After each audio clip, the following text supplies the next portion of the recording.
Guys, I've just discovered the greatest paranormal instrument known to man. So buckle up, because this paranormal professor is about to take you to school. Somebody get me to the hospital.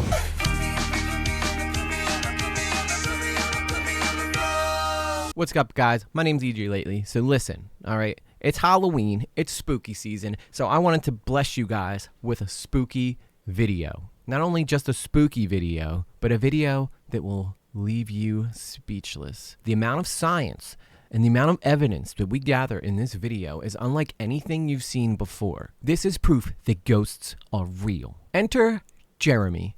I want to free this family and banish this demon back to hell. Jeremy is a self-proclaimed demonologist on Netflix show 28 Days Haunted. Not to be confused with 28 Days Later with that handsome devil from Peaky Blinders. My name is Thomas Shelby. Or 28 Days with Sandra Bullock. I don't like what's happening here. This is 28 Days Haunted. This ain't your daddy's 28 Days. This is some real scary stuff.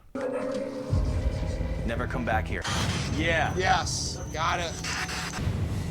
You better stay back. I am not running from you no more, and there's not a damn thing you can do about it. God damn it! Like from 2009 to 2015, I thought I was going to be a ghost hunter. I started watching Zach Baggins on Ghost Adventures. Every Friday night, it was like can't miss television. I got my popcorn together, and I watched Zach curse off ghosts. I was like, this is so metal. This guy's telling ghosts to go fuck off. Do I make you angry?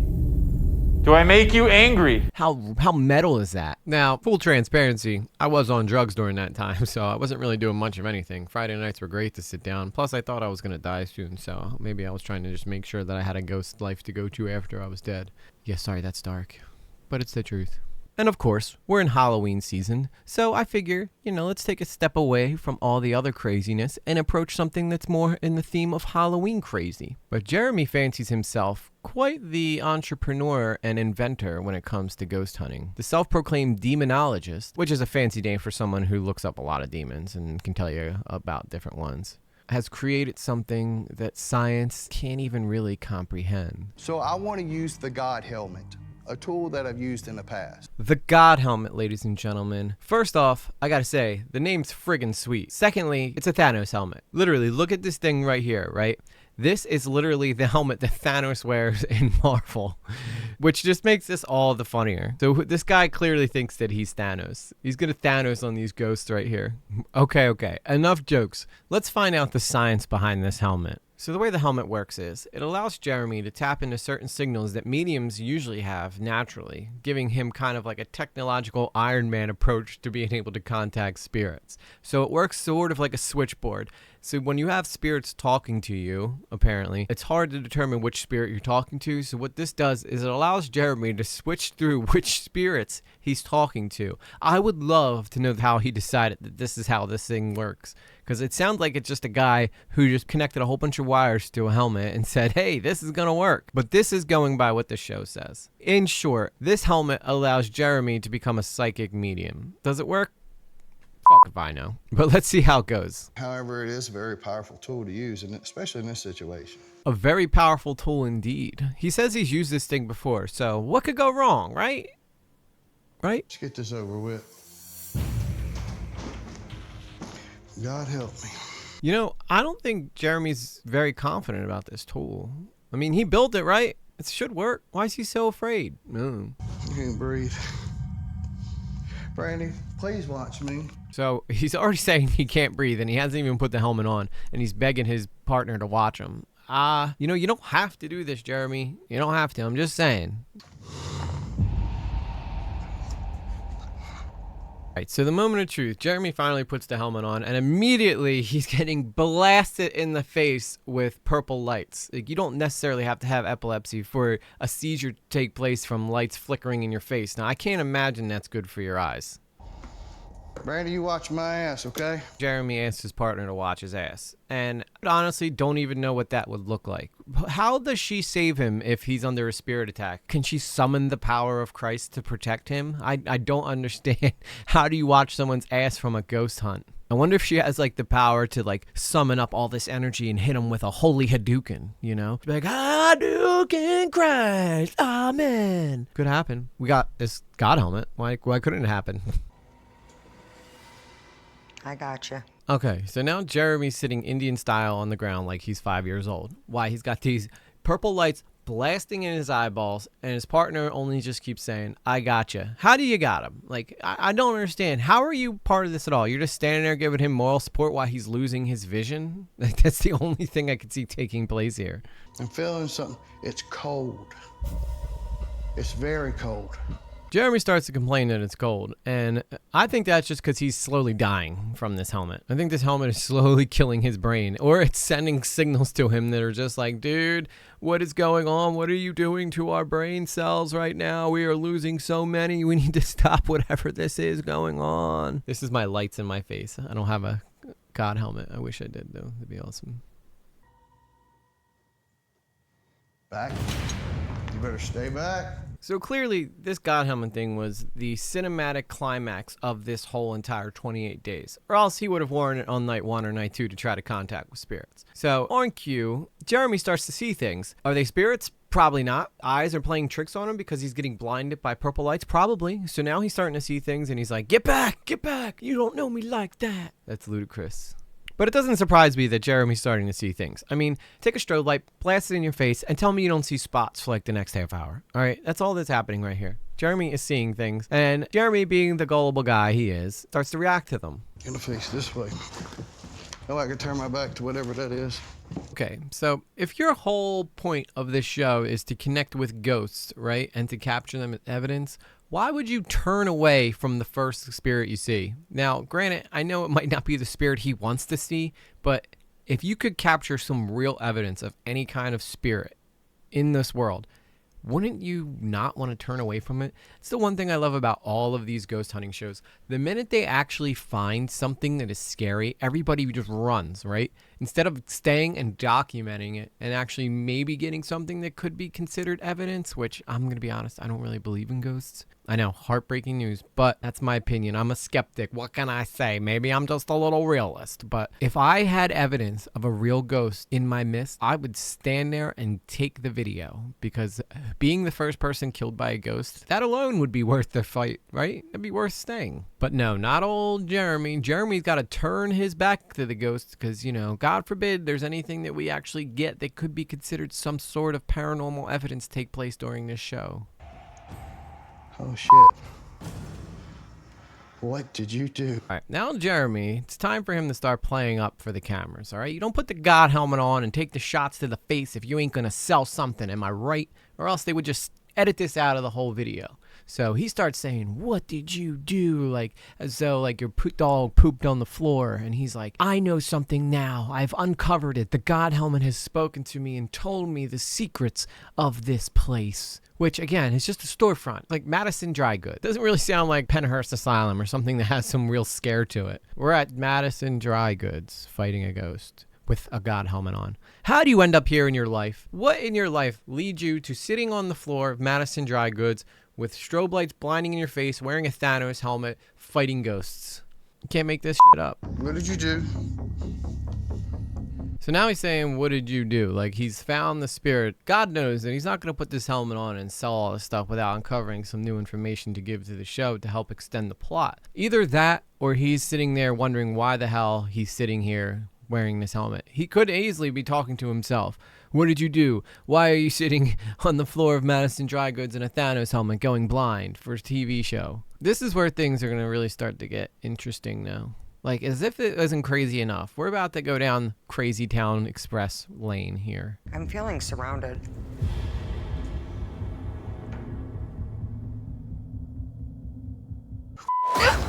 Oh my God. Oh my God. Take this off. Apparently, it looks like the Thanos helmet isn't working. I'm sorry, the God helmet isn't working, and Jeremy seems to need to take the helmet off. Why? Probably because those lights are probably annoying as shit. Secondly, he's going to claim that he is being possessed or attempted to be possessed. Now, I thought the God helmet was supposed to protect you from those things. Needless to say, I think it might be time to go back to the old drawing board on the God helmet. But you thought it was over now. You just wait. It's about to get a little weirder. Oh, shit. Oh, Jesus Christ. Jeremy, I don't really think it's appropriate to use the Lord's name in vain right after wearing the God helmet, but that's just me. Like, I'm shaking right now. You outside. You okay? No, I'm not okay.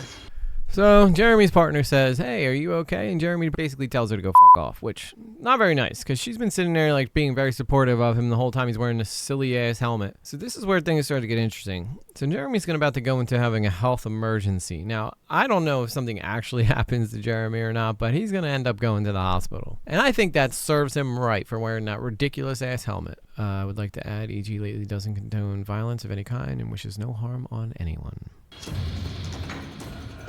Something is trying to take me over. So Jeremy begins to claim that his god helmet, not only did it fail miserably, but he's about to be possessed. So it opened him up to being possessed when it was supposed to be his like protective shield. This is why, we don't play with things that we don't understand. Just like Jeff Goldblum says, you were too caught up in whether or not you could that you never stopped to think if you should. And for the Thanos helmet, that's a big no, you shouldn't have. Although again, this, in my opinion, is just all being played up for the cameras. I don't think anything actually happened. I think that he's doing this to put on a show because, if you watch the show, the two of these people were always trying to outdo each other the whole time with the dramatics and who was more important and who can talk to ghosts more. And it was just turned into a whole big thing. Feel my heart. Feel my freaking heart. You're ice cold. You need to go to the hospital. I guess his heart must have been pounding because he just had all those lights flashing in his eyes. He's probably suffering a panic attack of some kind. But again, I think this is all played up because this is towards the end of the show where all this happens. Sure enough, his partner says, you should go to the hospital. Because I don't know if you noticed this, but Jeremy doesn't look like he's in the best shape. So, getting really worked up might not be good for his heart. And if, God forbid, if something happened to Jeremy and the show didn't take him to the hospital, then his family would most likely sue the hell out of Netflix. And Netflix don't want nothing to do with that bullcrap. So in short, Jeremy goes to the hospital. I don't really need to show you that part because all it is him climbing into the ambulance. But what I will show you is what he says when he comes back the next day. Now, the show's saying that there's symptoms of a heart attack here. I find that hard to believe. I think that he was just playing it up. And if you go to the hospital, the doctors are obviously going to run tests on you. And they were probably like, your cholesterol's through the roof, pal. You probably had signs of a heart attack. Did he actually have a heart attack? I don't know. It's Netflix, all right? Anything for ratings. If they're going to try and tell me that the ghost caused the heart attack, then I'm really going to call BS because there's no way the ghost caused the heart attack when he was sitting there working himself up with lights flickering in his face. That had to be like an anxiety nightmare, all right? Anxiety nightmare. But let's see what his explanation is for this. Are you okay? What happened? Don't ask me, some things are better off unspoken. So Jeremy comes back, and Brandy, being the supportive partner she is, immediately asks, are you okay? What happened? And Jeremy's response is, don't ask me things that are better left unspoken. Basically telling her to go F off again. Brandy, I don't even know why you try with this guy, honestly. Secondly, he probably can't keep track of everything that he acted out last night, so it's better for him to just act like nothing happened at all. But I will say, I have serious doubts that Jeremy had a heart attack last night. He probably just wanted to go sleep in a Motel 6 or something and get a good bed for a night. He had to really drum up the show's attitude because at this point, this show was so boring up to this point that this had to be like the climax of the whole entire show, which is very sad. That tells you everything you need to know about the show if the God helmet is the best part. I think I'm okay. I think I was able to break free from whatever was trying to possess me. So Jeremy showing just a little bit of sympathy for Brandy, asking if he's okay. Assures Brandy he's doing fine, and then he adds that he broke free of whatever spirit was trying to cling on to him last night. What if we found out through this God helmet that was the way for spirits to come from the afterlife into the current reality? Jeremy just happened to stumble upon and make something that was able to really actually connect to the afterlife. That would be insane. But that's not how it went. I just ended up running his blood pressure really high and making him go to the hospital with signs of a pre-heart attack, which I'm not going to say he actually had a heart attack. He probably went, got checked out. The doctors realized he had super high cholesterol, and then they were probably like, you might have shown signs of a heart attack. You should really watch what you eat. Was it a possession? I'm going to go with no. Sorry, Jeremy. So I'm going to do this once. Okay, so here's my take on ghosts and how ghosts happen. The idea of ghosts came from olden days when people would say they saw things that they couldn't quite explain. Think about how stimulated we are today as a society with our phones and our TV shows, you watching me on YouTube. It would make sense to me that back then when people were just staring at fire for hours on end, because that was pretty much the entertainment they had, that when they would turn and look, they might actually see something. I think ghosts most mostly are people having mind tricks played on them by their mind, or they're seeing things that aren't quite there because your eyes are playing tricks on you. I don't necessarily think poltergeists are real. I think that people have elaborate setups and everybody's chasing that clout, just like me. Clout chasing, all right? So if you're into that kind of thing, hey, I say go for it, you know? I have no problem. Like I said again, for a big portion of my life between 2009 to 2015, I was really, really into ghost hunting. You know, I really wanted to try to prove that there was something in the afterlife. And at the end of the day, I realized that I was just sitting in a dirty-ass dark room talking to myself. So, you know, it is different strokes for different folk. You know, don't hate on anybody who believes in ghosts. I don't. I think it's fun. It's fun to have an imagination. And it's fun to laugh at people who make God helmets. With that said, I'm EG Lately, guys. Take it easy.